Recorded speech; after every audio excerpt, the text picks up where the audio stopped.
Hey folks, how's it going? Dr. Spin, eclectic album reviews, and general musical meanderings. It's time for another overview post for you guys for this month of April. Things I've just been listening to. This is just kind of superficial observations and opinions about some of the music that's been in rotation for the past month or so, with the idea of maybe looking at some of these albums more closely in the future, but for now, nothing too incredibly deep. But there's 6 of them, so we better get started. First one up is Chouk and the Angstromers, Vodou.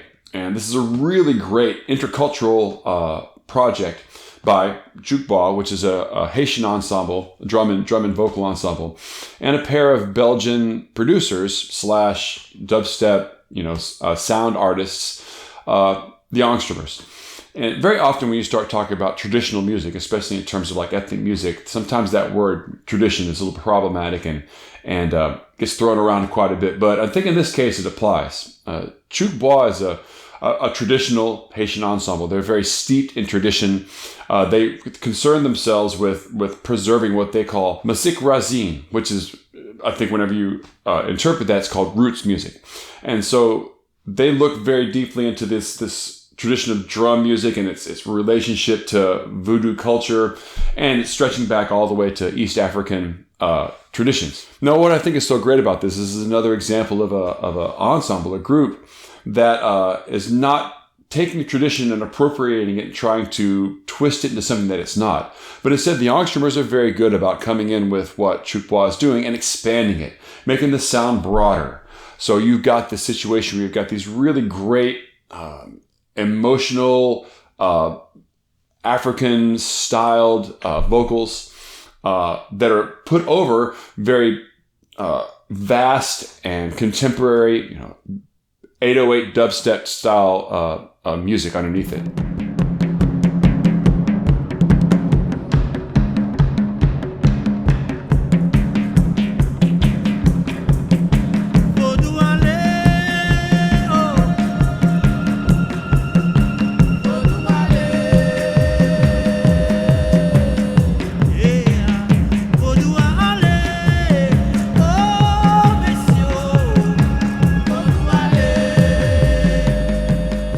And this isn't really all just kind of dance, upbeat style music. There's also some very kind of more spiritual sounding music. And the Angstromers are also very good about not stepping on the aesthetic of that music as well. It's very, they have these opportunities to create these really nice ambient pieces to accompany what Chouk and the rest of the ensemble is doing there. So it's a really great, engaging release. I really can't suggest enough. This is one of my favorite picks from this particular round of albums. Okay, next up is Aimee Mann's The Forgotten Arm. Now, this is a 2004 release that back in the day I kind of skipped over. Aimee Mann, I think for a while, kind of got a bad rap for me because I really got into her early in her career because I was very fascinated and very into John Bryan. Her first 2 or 3 albums were produced by John Bryan, and then he kind of backed off from what she was doing, and I sort of lost interest in her partially because John Bryan was no longer associated with her. But not because I didn't like her music, I just kind of lost interest. And especially whenever we got to the album Lost in Space, I kind of thought that album was a little bit vague and a little bit meandering.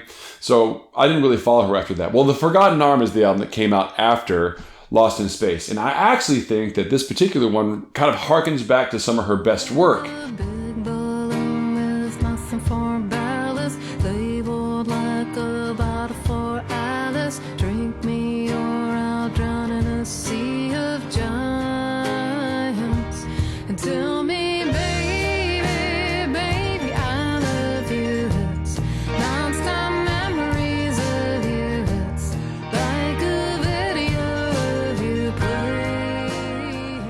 The Forgotten Arm is a concept album, maybe even possibly a rock opera about these 2 people that meet each other on the road and just kind of trying to run from their problems and the way that they interact with each other.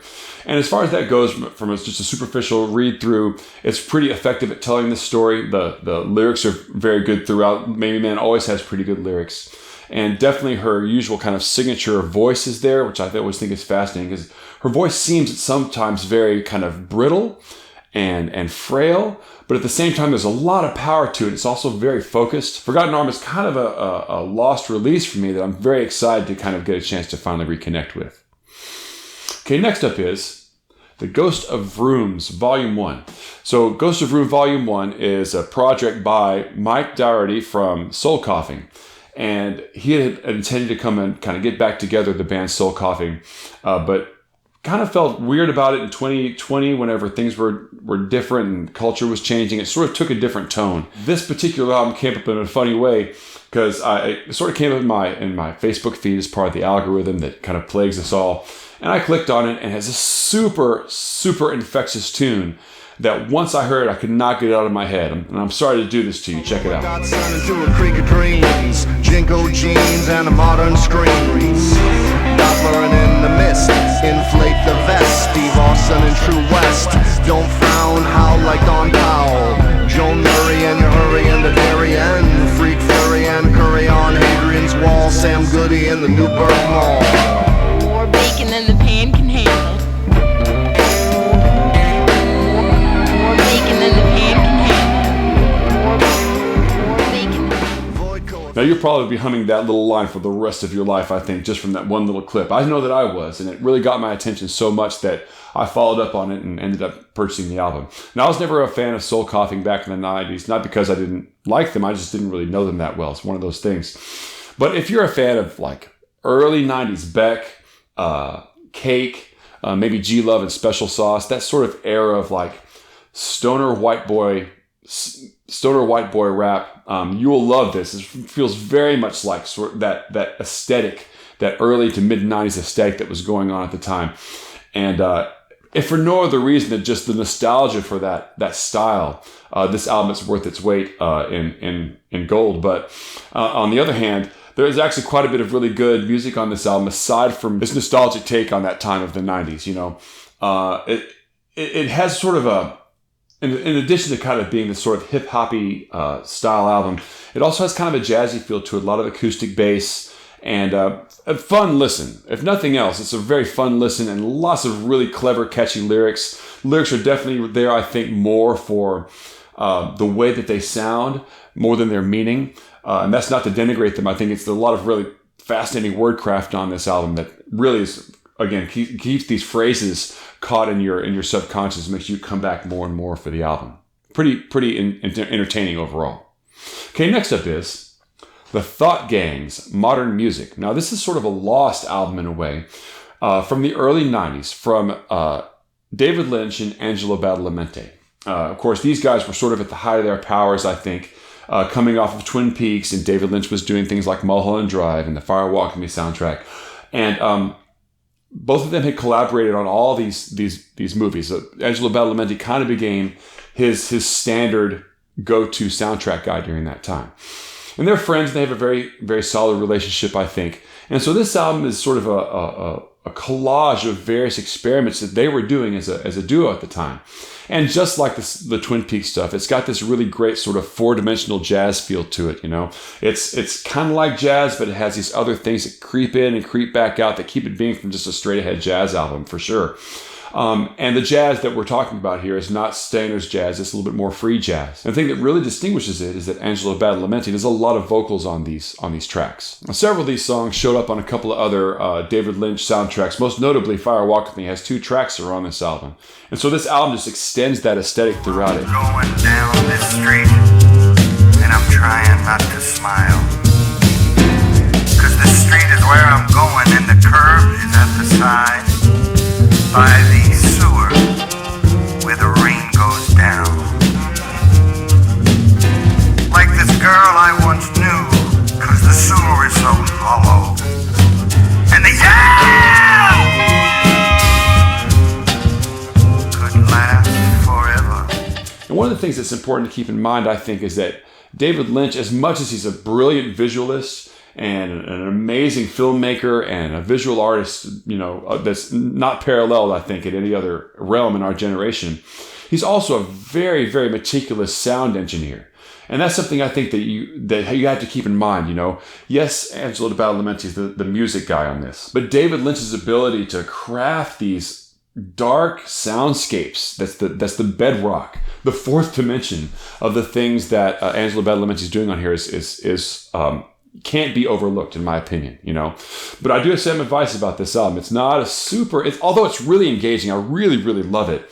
And I've listened to it several times. It's not a super easy listen. Let me give you some advice on it. Just to keep the anxiety to a minimum. Don't listen to it in the dark. Don't listen to it with headphones on.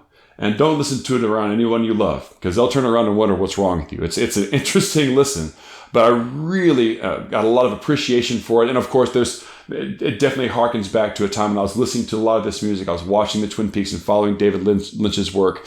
And if you long for a lot of that stuff, especially the Fire Walk With Me soundtrack, this is right up your alley. That's the aesthetic that the Thought Gang project shoots for really clearly. Okay, next up, I'd like to introduce you to a small segment I'm going to be doing for the next few posts called the Prague Corner. And in the Prague Corner, I'm going to be talking a little bit about, maybe emphasize a couple of progressive rock albums that are roaming around in my listening right now, and maybe some topics that go along with it. So, for example, this particular post, I'm kind of following up a little bit on a previous post I had about Yes, when I was talking about the Open Your Eyes album. And that is related to this album, Arc of Life. Now, Arc of Life is a project that's an extension of Yes. And if you don't know much about it, here's why. Of course, a little while back, Chris Squire passed on. And he passed on the mantle of bass player for Yes to Billy Sherwood. And as you saw in the Open Your Eyes post, if you look back and saw that post, Billy Sherwood's a pretty strong composer and a pretty strong songwriter, and has since become kind of the go-to guy for a lot of different bands as a sort of the guy that's propped up classic progressive rock groups. This is his project, but it's not just his project. It's also brought in John Davison, who's the current lead singer for Yes, the drummer Jay Shellen, who is the backup sort of auxiliary drummer for Yes right now, guitar player Jimmy Hahn, who has played guitar with Billy Sherwood for many years, but also played some backup guitars on the Union album. And then keyboardist Dave Kirsner, who hasn't really been super involved with Yes, but has been a collaborator with Billy Sherwood on many other projects. So if you're looking at this as sort of a Yes album, a Yes adjacent album, then you probably should think of it in terms of being a big generator album. And if you look back at my post, that's kind of people who accept that 90125 and going forward, that era of Yes is a valid incarnation of Yes. And if you can see that, then you can kind of accept this album in terms of its lineage to Yes a little more readily. Because it's a little more pop-oriented. It's not quite as progressive overall as the average Yes album. And definitely harkens back, I think, to that 80s and 90s sound that Yes was going for at the time.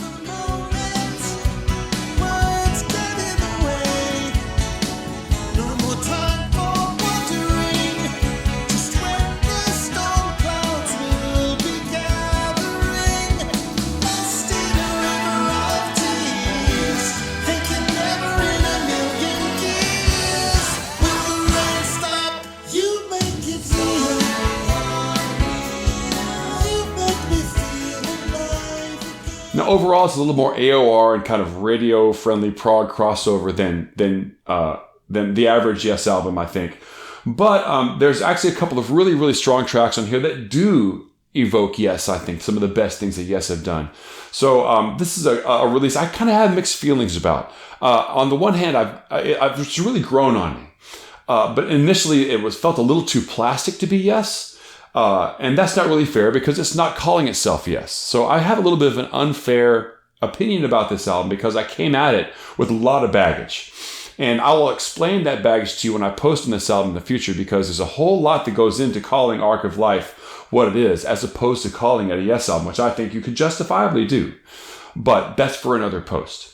So if you're a big generator style Yes fan, if you like 90125 on, that era of Yes, I think that Arc of Life will work for you. But if you're a Starship Trooper, if you like the 70s era of Yes a little bit more, and you long for the days with Rick Wakeman on keyboards, then you would probably really like Wobbler's Dwellers of the Deep. Wobbler is an album as a group I followed for a while, and they are definitely a band that has a lot to owe Yes. I would say that they kind of take the era of Yes that the Starship Troopers love, specifically the studio full band tracks from Fragile. That very aggressive era that Yes had going on for a little while there, that sound of Yes is their launching pad for everything they do on this album.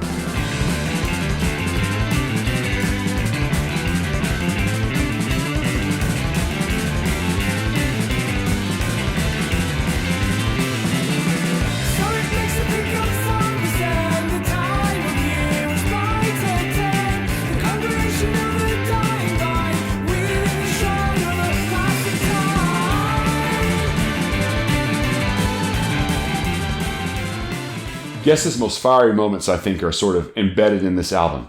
And although lead singer it kind of has he's interesting because Yes's lead vocalist traditionally, Jon Anderson, is always kind of pegged for having a high-pitched voice. But what people talk less about with Jon Anderson is the timbre of his voice. He has a real gentle rasp to his voice. That's one of the things that made it seem so angelic. And although lead singer from Wobbler's voice is lower in pitch, it actually, I think, has that rasp more. So he doesn't sing quite as high. His tessitura is not as high as Jon Anderson, but still he evokes that sound. And he's a little bit more aggressive in his approach too. So that's very appealing. Also, keyboards in this one nails both the technical aspects of and the sounds of Rick Wakeman. So I think fans of the classic era of Yes, we're talking about Fragile, we're talking about Close to the Edge, would really like Wobbler. And not because they are kind of unashamedly retro prog, but they don't copy Yes exactly. They kind of take it to the next level. It's sort of another alternate version of Yes. Like, what if Yes was still around, but being much more contemporary, not really turning into like a prog metal group, but pushing the boundaries of their aggression into their aggressive side, I should say, into a different realm. Very enjoyable listen. I like Wobbler a lot. I've been listening to them on and off for years, and I think this is a really great example of their work. Okay, that's my 6 albums I got for you guys this week. I really hope that you go out and check them out. Of course, support the artists. If you find anything interesting about any of these groups, please go out and find their Bandcamp pages, go to their websites, buy music directly from them. Artists need our support right now for sure. And if you like this video, please like it and subscribe it. Share out to your friends, of course. Follow me on Spotify. I'm going to be putting tracks up from this roundup for people to check out. And I'll be coming at you next week with something new. And until then, catch you on the flip side.